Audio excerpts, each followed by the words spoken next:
بسم اللہ الرحمن الرحیم۔ السلام علیکم ناظرین، ایس کے بی روحانی پروگرام میں میں ہوں آپ کا ہوسٹ رانا ظفر حسین۔ ناظرین، اس ویڈیو میں ہم آپ کو دلی سکون حاصل کرنے کے لیے دعائے ناد علی کا وظیفہ بتائیں گے۔ اس دعا کی برکت سے آپ انشاءاللہ دلی سکون، روح کی پاکیزگی اور ہر قسم کی دنیاوی اور روحانی پریشانیوں سے انشاءاللہ نجات حاصل کر لیں گے۔ ناظرین، یہ ویڈیو آج کے دور کے اعتبار سے بڑی خاص ہے۔ اس نفسا نفسی کے دور میں تقریباً ہر فرد ہی دلی اور روحانی سکون سے محروم ہے۔ ہر انسان ہی لامحدود خواہشات کی وجہ سے ذہنی انتشار کا شکار نظر آتا ہے۔ ناظرین، دعائے ناد علی دلی سکون حاصل کرنے کے لیے سب سے طاقتور ترین دعا ہے۔ دلی سکون حاصل کرنے کے لیے سب سے پہلے آپ نے 2 عدد نقش ناد علی مشک و زعفران اور عنبر کے ساتھ تحریر کرنے ہیں۔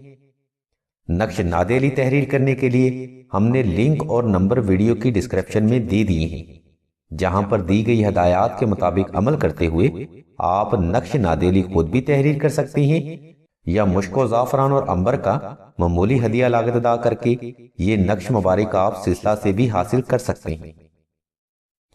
اب مرضی آپ کی اپنی ہے کہ یہ نقش مبارک آپ نے خود تیار کرنے ہیں یا پھر آپ نے یہ سلسلہ سے حاصل کرنے ہیں۔ ناظرین، ان نقوش کو حاصل کرنے کے بعد آپ نے ان نقوش پر 1100 مرتبہ دعائے ناد علی صغیر پڑھ کر دم کرنا ہے۔ اب ایک نقش مبارک کو تعویذ کی شکل میں گلے میں پہن لینا ہے اور دوسرے نقش مبارک کو گھر میں کسی پاک جگہ پر محفوظ کر لینا ہے۔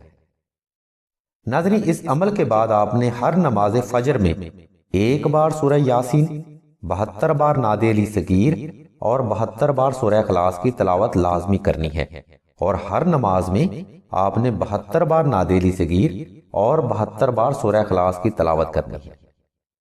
درود شریف کسی بھی وظیفہ میں پڑھنا معتبر ہوتا ہے۔ حسب محبت آپ درود شریف کی تعداد میں اضافہ بھی کر سکتے ہیں۔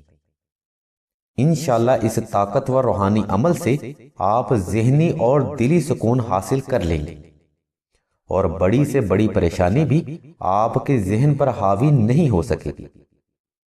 ناظرین، اگر آپ کے پاس بے شمار دولت بھی ہے تو اگر آپ کے پاس ذہنی سکون نہیں تو آپ کے پاس کچھ بھی نہیں۔ دعائے ناد علی سے آپ انشاءاللہ دلی سکون کو قائم رکھ سکیں گے۔ مزید معلومات کے لیے آپ راشد بھائی کے نمبر 0308851959 پر رابطہ کر سکتے ہیں۔ اللہ تبارک و تعالیٰ کی ذات مبارکہ سے دعا ہے کہ تمام مسلمانوں کی تمام نیک اور جائز حاجات کو محمد و آل محمد کے صدقہ سے ضرور پورا فرمائیں۔ آمین ثم آمین یا رب العالمین۔